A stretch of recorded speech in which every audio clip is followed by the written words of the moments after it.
Okay, so can I decide to abandon my school once I'm in Canada to seek other job opportunities?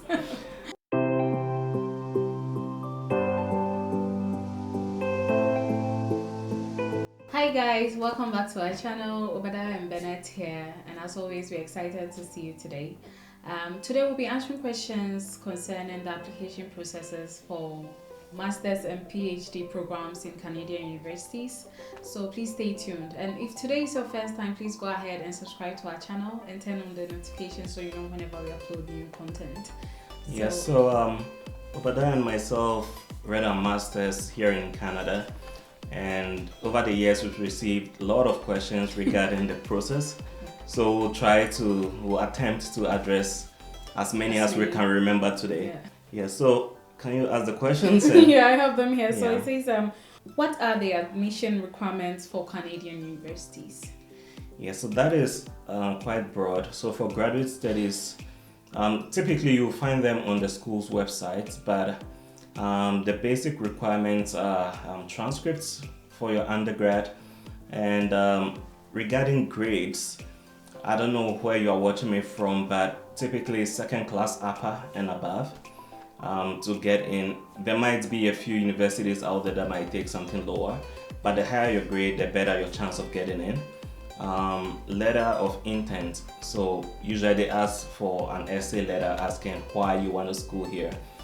There are obviously universities in your country, and so why do you want to school here?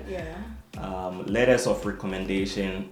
Typically, they require 3 letters of recommendation from your undergrad professors or lecturers.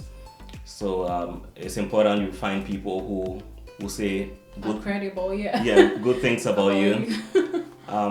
GRE. Most universities in Canada do not require GRE. It depends on the program as well. Some will require, so that is something you need to check with the school and the program that you're applying for. Yeah, and you'll have to contact the supervisors too in the university here so that you build that rapport with them. Yeah, so some programs and some schools will tell you straightforward that you need to contact supervisors and find somebody who is interested in doing research with you. Others just leave it open, but I always recommend it's good to reach out to the supervisors to let them know what you plan on doing.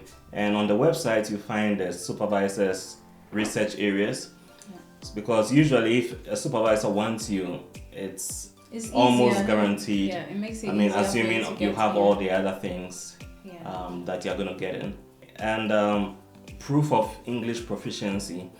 When I was applying, they asked me that. I just told them I'm from an English-speaking country and all my studies Anglophone countries. Yeah, and all my studies were in English, so they kind of scrapped that requirement. So if you are from an English-speaking country and your undergrad was in English, you don't have to provide that. However, if you are from a country where you studied in another language than English, then you have to provide some form of English proficiency.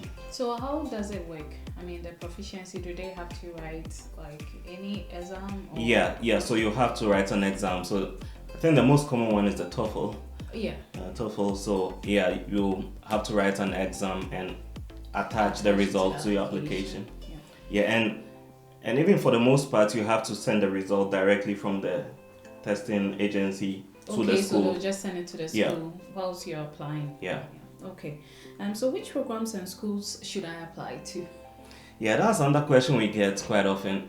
I think it depends on you and what you are looking to do, plus what you did for your undergrad. Because I know some people did, let's say, engineering for undergrad, and they want to switch to a totally different field, which is possible. However, is difficult. So it's usually best you stick to your undergrad program related to what you did for your undergrad. And if you're considering funding, that's another thing to consider. Usually the research-based programs have more funding. Have extra funding. Yeah, they have more funding. It's not the ideal program to go for, because then you have to spend a little more time. Well, some people like research. Not everyone does, but of course, that one usually have like external fundings, and even the universities usually would put money in there than, you know, a program that is not research based. So and I think they also ask which school to apply for. Yes. So usually I have a few that I know and recommend to people, but you know, based on the program you want, just search online. In some programs. Yeah, search online and you'll find a list of schools that do the programs that you want to do. So how do I get funding? So usually the schools and departments you're applying to will have some source of funding, or the supervisors. So that's why it's recommended to contact the supervisors, because they may have direct funding with certain industries, and the schools have some funding as well. I remember the program that she read in that department. They don't even accept international students unless you have funding. And also there are external funding. I think I'll put a link to some of them in the description, so you could check it out. That's for our university, right? And some of them can be used in other universities. Okay. Yeah. So can I work alongside my studies? Yes, you can. Typically, I think Canadian immigration allows you 20 hours per week. Okay. Like for me, during my master's program, I was doing a part-time work. Yeah, me too. Did you? I was doing my master. I was doing teaching assistant. Oh yeah. So there are opportunities like that inside too. the university and outside. She was the a university. teaching assistant, and there are other research assistant positions and other things on campus. That you have to apply to, right? Yeah. Okay. Yeah, I was working off campus. Yeah. So will I earn enough to take care of myself? Well, I don't know how much you eat, but yes, I'll say yes. However, after you pay your tuition, usually the amount left is quite small. Yeah. So it's not that easy. Some people get really good funding and there is like enough left for themselves and their families. So that one really depends. Yeah, I guess it depends, because I mean, I got like 2 fundings for my program, and I think even with that, plus at that time he was working, I think what was usually left was for groceries. So so it's not that much. I mean, normally they'll just pay to help you in school, to pay for your school fees. Yeah. Any additional one will be just a bonus, really. So and I know some schools will just give part funding. Yeah. Not full. Yeah, they'll fund part of your studies, and you just have to probably work or pay out of pocket to complete your studies. Yeah. So can my spouse work in Canada while I study? Yes. So if you're planning on coming with your spouse, after you get admitted, you have to include her in the visa process. What about the kids, if they have children? Yeah, you can include all of them. However, the more people you include, the more funding you need. Yeah, the more funding you need, and the more difficult it becomes because you have to prove a bit more to the immigration. All of them plus your school. So then now they're asking for billions of dollars. Not billions. Stop scaring people. Okay. So can I work after graduation? Yes, you can. In Canada, when you finish school, they give you a 3-year postgraduate work permit. So within that 3 year, you can do any work you want. You want to do if you are accepted or hired by those companies. Isn't this supposed to be like in your field of work, or right now it's open? No. So if you want to apply for permanent residency here, then you have to get something in your field of work. Okay. Yeah, and I guess that'll be another topic for discussion. Yeah, but everybody wants to do work in their field of study, right? So I mean, that's what we all hope for. But sometimes after school, you probably don't really want to. But anyways, so what is the housing situation like? Usually, the schools have some housing accommodation available for students. But you have to apply earlier. Yes, and they come in different ranges and categories. I know here in Saskatchewan they have 6 bedroom an apartment, shared apartment, and they have, you know, 1 bedroom. The prices are different. And some people prefer to stay off campus. If you are coming here, you want to stay off campus, I suggest you get in touch with somebody here, just to direct you on the safe neighborhoods, where to stay, because certain places will be far from the school, far from the grocery stores. Yeah, and even if you don't get someone, I mean, there are some videos on YouTube that are very informative. Yeah. And I think even on the school's websites, you'll find good information. Give you a fair idea of what you're coming to meet here. So, okay, how long is the visa process? That one varies. 1 month to 10 years. Yeah, that one varies. I think mine took about a month. Yours took about 3 months. 3 months. Yeah, I guess it depends on the time. It depends on the time of application, how busy the immigration is. So, there are more people applying in a particular year. Definitely yours would have to wait. Yeah. So the main point here is apply early, as soon as you can. Okay. And how much do I need to show as proof of funds for the visa application? Show as much as you can show. If you have funding, you still have to show proof of finances.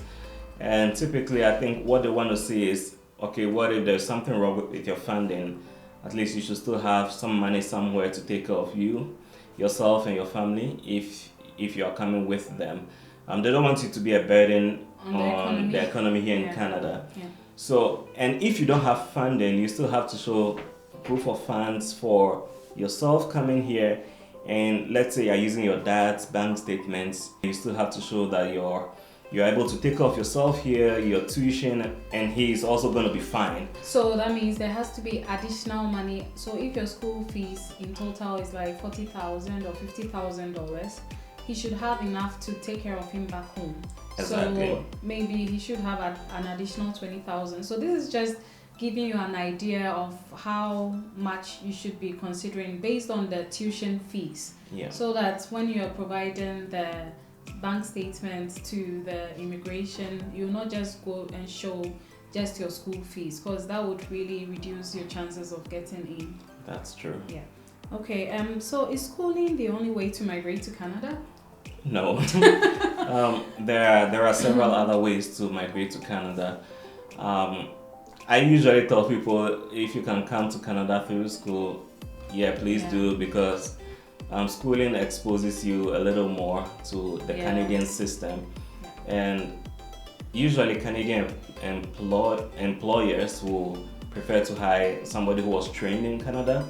That's not always the case. So I know several people who have migrated to Canada and have really good jobs here, but it's always good to come to Canada through school. So there is a express entry that gives you permanent residency.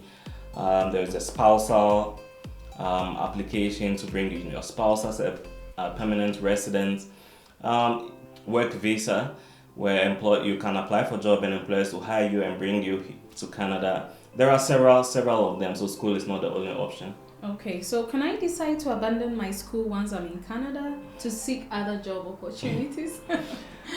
No, that is not recommended. I know a few people who have come here mostly for PhD, and they get hired by some companies, and the companies help them to change their immigration status here. To get like permanent residence and work visa. However, if you just come here as a student and you're just looking to abandon your school, I think that is a bad idea. No, and you actually can't, because when you come here, you have a study permit, and according to the study permit, you have to be in school, and they have the particular school even on the permit. And I think if you don't enroll in the school for, let's say, 3 months, some number of months, they kind of stated clearly. You are told to go back home. Yeah. So it's kind of strict here. In a very good company, that's kind of initial agreement with you coming to school here puts you in that box. Yeah. So it's always best to, at least I think it's just best to finish the school, because then that way you have the qualification plus your skill to help you, even if let's say your current employer lets you go, then you're not stranded, because then you have that qualification to back you up. Yeah.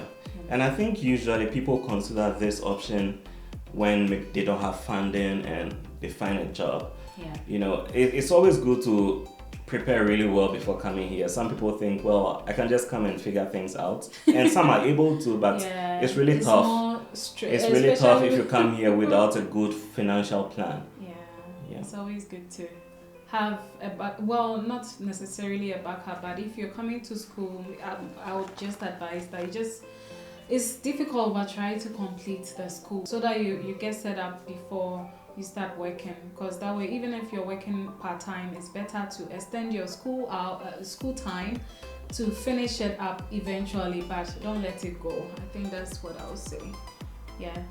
Yeah, so that's what we have for you today. So we have a few more questions. I think then we'll do a next video from this one, that we're just going to share our experience in school here.